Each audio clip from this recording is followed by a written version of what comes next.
गाजियाबाद मामले को लेकर ट्विटर के बाद फेसबुक पर भी पुलिस शिकंजा कर सकती है, क्योंकि मामले को लेकर फेसबुक की भी बड़ी लापरवाही रही है। लेकिन सवाल उठता है कि आखिर साजिश का मुख्य सूत्रधार उम्मेद पहलवान कहां है। दरअसल पुलिस खुद मानती है कि पहलवान ने ही पूरी साजिश रची थी।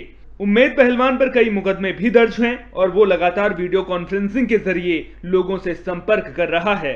पुलिस जल्द ही उम्मेद पहलवान को गिरफ्तार करने का दावा कर रही है। लगातार हमारी टीम्स हैं, कई जगहों पर दबिश हम लोग दे रहे हैं और कल रात में भी, परसों रात को भी कई जगह दबिश दी गई थी। कल दिन में भी लगातार हमारी टीमें काम कर रही थी, तो बहुत ही जल्दी उम्मेद पहलवान को हम लोग ट्रेस करके अरेस्ट कर लेंगे। ट्विटर पर भी सर नोटिस दिया गया है मेल के माध्यम से, तो उसको लेकर क्या कहेंगे और क्या हार्ड कॉपी भी ट्विटर को भेजी जाएगी? ट्विटर इंडिया के जो यहाँ पर एमडी है मनीष माहेश्वरी जी, जो ट्विटर इंडिया के यहाँ पर हेड हैं, उनको कल मेल कर दिया गया है, जो हम लोग का एक आईओ की तरफ से 160 CRPC में जो लेटर जाता है कि आप विवेचना में सहयोग करने के लिए उपस्थित हों, तो उसके लिए उनको मेल भेज दिया गया है जो लेटर था। और भी कई अन्य जानकारियाँ उनसे मेल के माध्यम से मांगी गई हैं ट्विटर इंडिया से, तो उनको 1 हफ्ते का समय दिया गया है। तो उम्मीद है कि वो जल्दी से जल्दी हम लोग के साथ इसमें पूरी इन्वेस्टिगेशन में शामिल होंगे और हम लोग की हेल्प करेंगे। पश्चिम बंगाल की मुख्यमंत्री और टीएमसी प्रमुख ममता बनर्जी ने विपक्ष के नेता शुभेंदु अधिकारी के नंदीग्राम विधानसभा सीट से निर्वाचन को कलकत्ता हाईकोर्ट में चुनौती दी है। अदालत ने इस याचिका पर सुनवाई 24 जून तक के लिए स्थगित कर दी है। बनर्जी के वकील ने जस्टिस कौशिक चंदा की पीठ के समक्ष शुक्रवार को मामले को पेश किया। जस्टिस चंदा ने याचिकाकर्ता के वकील को चुनाव याचिका की प्रतियां प्रतिवादियों को देने को कहा और मामले पर अगली सुनवाई के लिए 24 जून का दिन तय कर दिया। तृणमूल कांग्रेस प्रमुख बनर्जी ने अपनी याचिका में बीजेपी विधायक शुभेंदु अधिकारी पर जनप्रतिनिधि कानून 1951 की धारा 123 के तहत भ्रष्ट आचरण करने का आरोप लगाया है। बनर्जी ने याचिका में यह भी दावा किया कि मतगणना प्रक्रिया में विसंगतियां थी। चुनाव आयोग ने नंदीग्राम निर्वाचन क्षेत्र से शुभेंदु अधिकारी को विजेता और ममता बनर्जी को विजेता घोषित किया था। पश्चिम बंगाल के विधानसभा चुनाव में भारी जीत दर्ज करने वाली सत्तारूढ़ तृणमूल कांग्रेस के अध्यक्ष और मुख्यमंत्री ममता बनर्जी नंदीग्राम सीट पर कभी सहयोगी रहे बीजेपी नेता शुभेंदु अधिकारी से हार गई थी। আমাদের সমাজের নেতা তৈরি করতে দাও। আমার ভাই বোনদের সবাইকে বলবো খেলা হবে। এমন ভাবে 27 তারিখে গোল করুন যে বিজেপিকে একেবারে মাঠের বাইরে বের করে দিন, বল আউট করে দিন। এমন ভাবে বল করবেন, বলটা দিয়ে বল আউট করে দেবেন। আর যদি ফুটবল খেলেন, বারের ওপর দিয়ে বল চলে যাবে, তবু আমাদের গোল দিতে পারবে না, গোল আমরা ওদের দেব। মা বোনেরা হাতা খুন্তির খেলা খেলবেন আর খেলতে খেলতে বলবেন জয় হিন্দ, বন্দে মাতরম, জয় জোহর, জয় বাংলা, জয় মা বোনেরা জিন্দাবাদ, জয় ভাই বোনেরা জিন্দাবাদ, জয় তপশিলি বন্ধুরা জিন্দাবাদ, জয় মা মাটি মানুষ জিন্দাবাদ, জয় ভূমিজ থেকে শুরু করে কুম্ভকার থেকে শুরু করে বাউরি থেকে শুরু করে বাগদি থেকে শুরু করে স্বর্ণকার থেকে শুরু করে কুর্মি থেকে শুরু করে আদিবাসী থেকে শুরু করে তপশিলি থেকে শুরু করে ব্যানার্জি থেকে শুরু করে চ্যাটার্জি থেকে শুরু করে দাস থেকে শুরু করে রায় থেকে শুরু করে যত ধর্মবর্ণ আছে আমার হিন্দু মুসলমান। नालंदा के बिहार शरीफ स्थित अनुग्रह नारायण पार्क में बिहार विभूत डॉक्टर अनुग्रह नारायण सिंह की जयंती मनाई गई। आरजेडी नेता अनिल कुमार अकेला ने अनुग्रह नारायण सिंह की प्रतिमा पर माल्यार्पण किया और उन्हें श्रद्धांजलि अर्पित की। बता दें कि डॉक्टर अनुग्रह नारायण सिंह को आधुनिक बिहार के निर्माताओं में से एक माना जाता है। वे देश के स्वाधीनता संग्राम के महान नायकों में से भी एक थे। वो गांधी जी के नेतृत्व में, राष्ट्रपिता महात्मा गांधी जी के नेतृत्व में सत्याग्रह का आंदोलन किया था और उस आंदोलन में इनकी भूमिका सबसे अहम रही थी। और ये आंदोलन के साथ साथ पूरे बिहार के वो प्रथम उप मुख्यमंत्री रहे, वित्त मंत्री भी रहे और श्रम मंत्री भी रहे। उनके शासनकाल में आधुनिक बिहार का लोग चर्चा करते थे और पूरे बिहार की जनता ने उनको बिहार की विभूति के नाम से उपाधि देने का काम किया। आज हम लोग तमाम लोग इनको नमन करते हैं और प्रणाम करते हैं, माल्यार्पण करते हैं। सुपौल में सरकारी गोदाम से अनाज की चोरी का मामला सामने आया है। पिपरा प्रखंड परिसर स्थित सरकारी सीएमआर गोदाम से कई बोरियां अनाज की चोरी की गई। मामले में एसडीएम ने निरीक्षण कर जांच के आदेश दिए हैं। मामले की जानकारी मिलने के बाद पुलिस ने गोदाम के बगल में स्थित वन विभाग में काम करने वाले एक कर्मी को शक के आधार पर हिरासत में लिया है। बता दें कि वन विभाग परिसर से 4-5 बोरी गेहूं भी बरामद किया गया है। बताया जा रहा है कि करीब 1 दर्जन चोर गोदाम से गेहूं चोरी करने में लगे थे, जो पुलिस और विभागीय कर्मचारियों के पहुंचने पर मौके से फरार हो गए। रात में फोन पे सूचना मिली थी कि कुछ लोगों के द्वारा गोदाम के ऊपर जो वेंटिलेटर होता है उसका शीशा तोड़ के गेहूं निकाला गया है। अभी देखा है, स्थानीय थाना ने एक व्यक्ति को शक के आधार पर पकड़ा भी है और अभी जांच चल रही है। एसडीएम भी आके जांच कर रहे हैं। जांच के अनुसार प्राथमिकी दर्ज भी कराई जाएगी। अनुमान क्या है सर, कितने बोरी चाहिए? देखिए, एजीएम अभी उसका आकलन कर रहे हैं। सौरभ कुमार हैं एजीएम, वही बता पाएंगे कि कितना एग्जैक्ट है। मात्रा की जानकारी उन्हीं के पास है। अभी डिटेल रिपोर्ट नहीं आया है हमारे पास। डॉक्टरों के खिलाफ हिंसा की घटनाओं को लेकर इंडियन मेडिकल एसोसिएशन ने विरोध प्रदर्शन किया। बिहार शरीफ के आईएमए भवन में किए गए विरोध प्रदर्शन के दौरान आईएमए ने डॉक्टर को सुरक्षा मुहैया कराने की मांग की है। डॉक्टरों ने प्रधानमंत्री नरेंद्र मोदी को भी ज्ञापन सौंपा है। आईएमए बिहार शरीफ अध्यक्ष डॉक्टर जवाहर लाल ने बताया कि डॉक्टरों पर हो रही हिंसा बहुत ही दुखद है। इससे डॉक्टरों के बीच भय का माहौल है। इसे रोकने के लिए सरकार जितनी जल्दी हो कार्रवाई करे और चिकित्सा सुरक्षा कानून लागू करे, जिससे डॉक्टरों के बीच भय के माहौल को दूर किया जा सके। प्रोटेस्ट डे में पूरे बिहार के लिए कॉल हुआ था। इसमें हम लोग बिहार शरीफ ब्रांच भी शामिल है। उसके तहत हम लोग 8:30 से 12:30 बजे तक क्लिनिक बंद है। हम लोग का मेन डिमांड है डॉक्टर पर बढ़ते हुए मारपीट की जो घटनाएं हैं उसको रोका जाए, चाहे जैसे भी हो।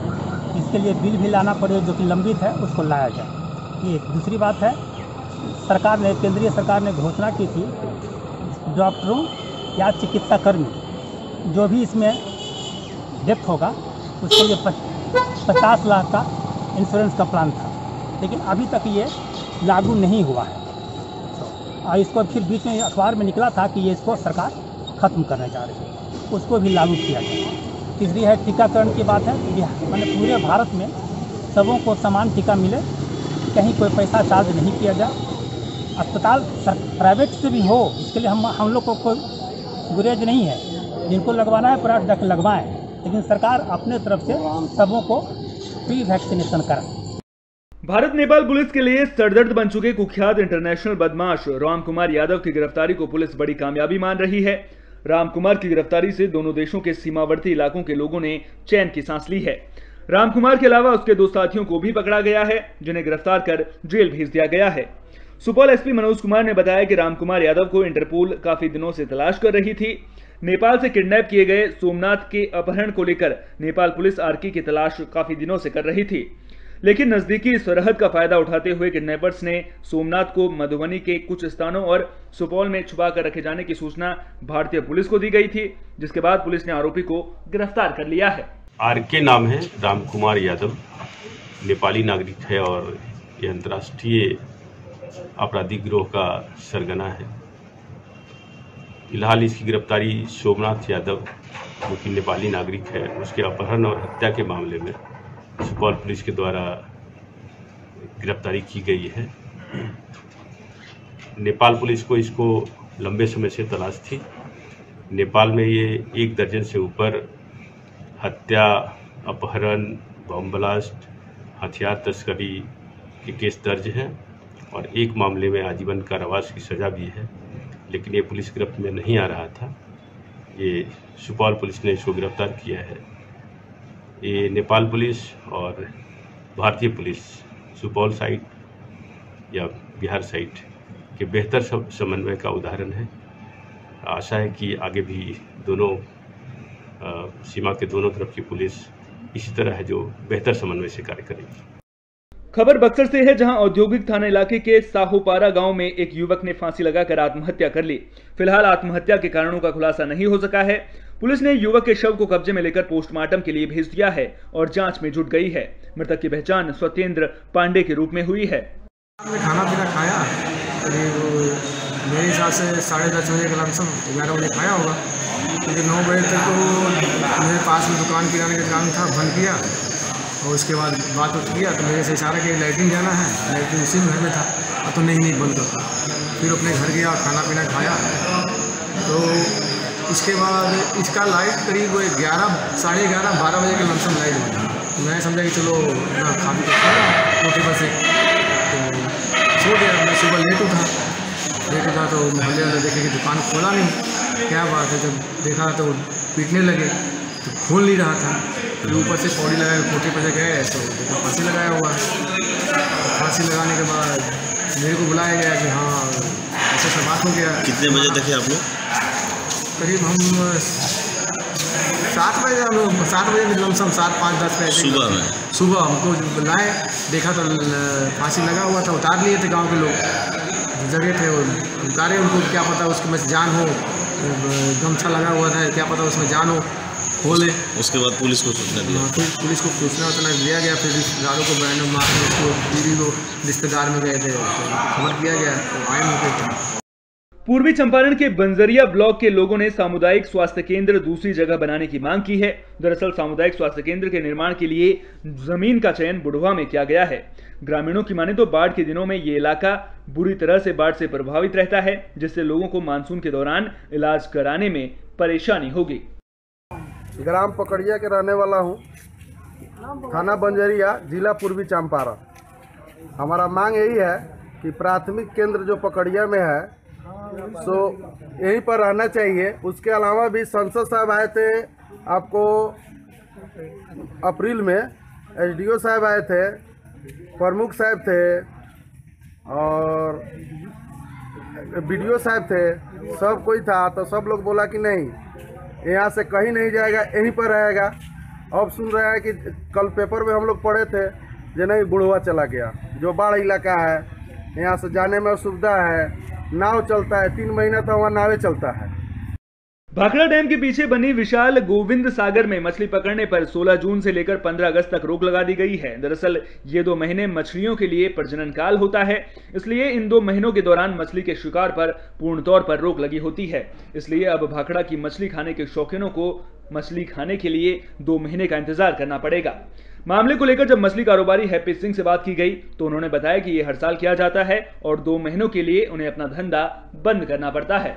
हिमाचल प्रदेश में इस बार जो है वो मत्स्य अखेट के लिए प्रतिबंधित सीजन जो होता है, जिसमें मछलियाँ ब्रीड करती हैं, प्रजनन करती हैं, वो इस वर्ष से जो है वो 16 जून से लेकर 15 अगस्त तक रहेगा।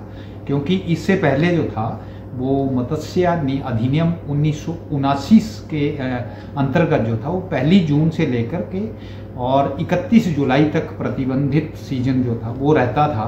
लेकिन हमने जो जैसे पिछले 3-4 साल से जो था वो हमारी जो मानसून्स थी वो भी डिले हो रही थी और अगस्त में जाकर के भी फिश जो थी वो ब्रीड करती थी।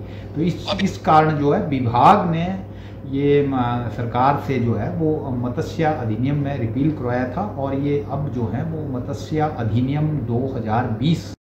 पंजाब में नगर काउंसिल में सफाई सेवकों का प्रदर्शन देखने को मिला है। गुस्साई सफाई सेवकों ने नंगल नगर काउंसिल और ठेकेदार के खिलाफ जमकर नारेबाजी की। सफाई कर्मचारियों का कहना है कि उन्हें हड़ताल पर बैठे 37 दिन हो चुके हैं और ठेकेदार ने उनका वेतन जारी नहीं किया है, जबकि नगर काउंसिल चेक पहले ही जारी कर चुका है। गुस्साए सफाई सेवकों ने कहा कि जब उन्हें हर महीने 5 तारीख को वेतन जारी होता है तो इस बार इतना वक्त क्यों लग रहा है। सफाई सेवकों ने कहा कि अगर उन्हें जल्द वेतन जारी नहीं किया गया तो नगर काउंसिल नंगल के अधिकारियों की कोठियों के सामने कूड़े के ढेर लगाए जाएंगे। साथ ही सफाई सेवकों ने ठेकेदार को ब्लैकलिस्ट करने की भी मांग की है। मैं ललित कुमार जी, आउटसोर्स प्रधान। ਅੱਜ ਅਸੀਂ ਸੈਲਰੀ ਦਾ ਇਹਨਾਂ ਨੂੰ ਕਈ ਦਿਨ ਤੇ ਸਪੀਕਰ ਸਾਹਿਬ ਇਹਨਾਂ ਨੂੰ ਹੁਕਮ ਲਾ ਗਏ ਵੀ ਇਹਨਾਂ ਦੀ ਸੈਲਰੀ ਜਿਹੜੀ ਰਿਲੀਜ਼ ਕਰ ਦਿਓ, ਪਰ ਇਹ ਰੋਜ਼ ਹੀ ਸਾਨੂੰ ਅਲਾਰਾ ਲਾਈ ਜਾਂਦੇ। ਅੱਜ ਕੱਲ ਕਰਦੇ ਹੋਏ ਅੱਜ ਜਿਸ ਟਾਈਮ ਅਸੀਂ ਮੈਨੇਜਮੈਂਟ ਨੂੰ ਪੁੱਛਿਆ ਤਾਂ ਇਹ ਕਹਿੰਦੇ ਸਾਡੇ ਹੱਥ ਖੜੇ ਆ। ਅਸੀਂ ਮੰਗ ਕਰਦੇ ਆ ਪ੍ਰਸ਼ਾਸਨ ਤੇ ਵੀ ਇਹ 5-5 ਕਰੋੜ ਦੇ ਚੈੱਕ ਹਰ ਮਹੀਨੇ ਲਾਈ ਜਾਂਦਾ, ਅਨਸੈਸਰੀ ਪੈਸੇ ਹਰ ਵੇਲੇ ਨਹੀਂ ਜਾਂਦਾ। ਸਾਡੀ 2 ਕਰੋੜ ਦਾ ਆਊਟਸੋਰਸ ਦੀ ਜਿਹੜੀ ਤਨਖਾਹ ਹੈ ਉਹ ਦੇਣ 'ਚ ਗਰੇਜ ਕਰਿਆ ਕਰਦਾ। ਅਸੀਂ ਮੰਗ ਕਰਦੇ ਆ ਵੀ ਇਹਨੂੰ चिट्ठी कढ़ के इन्हों ब्लैकलिस्ट किया जाए ताकि जो रोग है इस सदा वास्ते बढ़िया जाए। राजस्थान के रियांबड़ी में मनरेगा योजना की प्रगति को लेकर समीक्षा बैठक की गई। इस दौरान रोजगार बढ़ाने के साथ कई अहम बिंदुओं पर चर्चा की गई। विकास अधिकारी भागीरथ सिंह राठौड़ ने मनरेगा योजना में चालू काम पर निर्धारित संख्या में लेबर लगाने और जो काम पूरे हो चुके हैं उन्हें बंद करने के निर्देश दिए ताकि नई स्वीकृति जारी होने में दिक्कतें सामने न आएं। धारचूला में काली और धौली नदी रौद्र रूप दिखा रही है, जिसकी वजह से छिरकीला डैम में लगातार पानी बढ़ रहा है और NHPC धारचूला ने डैम के गेट खोल दिए हैं। महाप्रबंधक से मिली जानकारी के मुताबिक 500 क्यूसेक का डिस्चार्ज आ रहा है, इसलिए डैम के 2 गेट खोले गए हैं। लेकिन लगातार बारिश से परेशानी सामने आ रही है। पानी लगातार बढ़ रहा है, जिसकी वजह से निचले इलाकों में तटों पर रहने वाले लोगों को सतर्क रहने के लिए कहा गया है। आपदाग्रस्त क्षेत्र धारचूला में इस वक्त भी संचार सेवा बाधित है, जिससे संपर्क करने में बहुत परेशानी हो रही है। उधर दारमा वैली में भी बारिश हो रही है, जिसकी वजह से सड़कें भी तवाघाट से ऊपर 3 जगह खराब हो गई हैं। 4 बजे से दर नामक स्थान में मोटर मार्ग अवरुद्ध होने से संबंधित विभाग कार्यदायी संस्था CPWD को दोषी ठहराते हैं और प्लस हम लोग प्रशासन को दोषी ठहराते हैं। जो पाठ पूजा के समय में ऑपरेटर उनका हरदोल नामक स्थान में सोया है वो, और उनका JCB पड़ा है दर नामक स्थान में, तो उसको ढूंढ खोज करते करते संबंधित विभाग के अधिकारी लोग भी काफ़ी परेशान हो चुके हैं, क्योंकि हमारे द्वारा बहुत दबाव किया गया है। तो मैं यथाशीघ्र संबंधित विभाग को गंभीर आरोप लगाते हुए आधे घंटे के अंदर दर नामक स्थान में अगर रोड निकलवाया जाएगा तो CPWD विभाग के खिलाफ मोर्चा खोला जाएगा। धन्यवाद। कोसी रेंज के DIG प्रणव कुमार प्रवीण ने आज सदर थाने का निरीक्षण किया। इस दौरान थाने में लंबित कांडों की समीक्षा की गई। उन्होंने कहा कि उनका मुख्य उद्देश्य जिले में क्राइम को कंट्रोल करना है, इसी के मद्देनजर समीक्षा की जा रही है। खासकर लूट की घटनाओं पर विराम कैसे लगे, इसको लेकर विशेष पहल की जा रही है। हालांकि उन्होंने ये भी कहा कि जिले में अधिकांश लूट की घटनाओं का खुलासा कर दिया गया है। फोकस ये है कि क्राइम प्रिवेंशन हो और जो भी अनुसंधान होता है वो प्रॉपर तरीके से हो। जो अब तक हमारा ऑब्जर्वेशन है उस हिसाब से लूट की घटनाएं कई जगह रुक नहीं रही हैं, उस पर हमारा फोकस है कि वो कैसे कंट्रोल हो। यद्यपि संतोष की बात ये है कि ज़िले में जो भी लूट की घटनाएं होती हैं वो डिटेक्ट ऑलमोस्ट कर ली जा रही हैं, तो दैट वे वो पार्ट पुलिस का बहुत अच्छा है, डिटेक्शन हो रहा है। फिर उसके बाद है कन्विक्शन के लिए जो अनुसंधान इम्पोर्टेंट होता है, तो उसकी क्वालिटी हम देखना चाह रहे हैं कि वो किस क्वालिटी में हो रहा है, ताकि कन्विक्शन हो, जो भी अपराधी जा रहे हैं उनका कन्विक्शन हो। तो ये मेन फोकस है, और फिर थाने का जो है पेंडेंसी वगैरह देखेंगे, केस रिव्यू वगैरह करेंगे। अनंतनाग के लड़कीपुरा इस मुकामी में धूमधाम के साथ खीर भवानी मेले का आयोजन किया गया। ये मेला कश्मीरी पंडितों के महत्वपूर्ण त्योहारों में से एक है। हालांकि इस साल कोरोना महामारी के कारण भक्तों का जमावड़ा नहीं हुआ। मेले को लेकर सभी तरह के इंतजाम देखने को मिले हैं। पूजा में भी सीमित भक्तों को ही हिस्सा लेने की इजाजत दी गई। जो आज माता खीर भवानी स्थापन लकड़ीपुरा में हम यहाँ पे है, ये एक ऐसा मेला है जो कश्मीरी पंडित समुदाय के लिए एक बहुत ही इम्पॉर्टेंट फेस्टिवल्स में गिना जाता है। यानी कि जैसे महाशिवरात्रि होती है, एक बहुत बड़ा फेस्टिवल है, दिवाली होती है, इसी तरह जो ज्येष्ठ अष्टमी है, ज्येष्ठ अष्टमी का ये जो पर्व है, ये हमारी एक मान्यता के साथ जुड़ा, और इसका वर्णन मतलब इसका इतिहास जो कश्मीर के स्थिति से बना है। क्योंकि आज अगर हम नीलमत पुराण से दे दें कि अष्टमी का एक महत्व कश्मीर में ही ज़्यादा है, तो अष्टमी के दिन ही भगवती का मतलब प्रकट यहाँ कश्मीर में हुआ है। और इसके जो मुख्य स्थापन है, इससे जहाँ पे मतलब माता रानी प्रकट हुई है, वो मेन है माता खीर भवानी स्थापन तुलमुला, और उसके बाद माता खीर भवानी स्थापन लकड़ीपुरा, माता खीर भवानी स्थापन मंझगाम, माता खीर भवानी स्थापन टिकर और माता खीर भवानी स्थापन बादीपुर, इन सब के साथ ये जुड़ा हुआ है।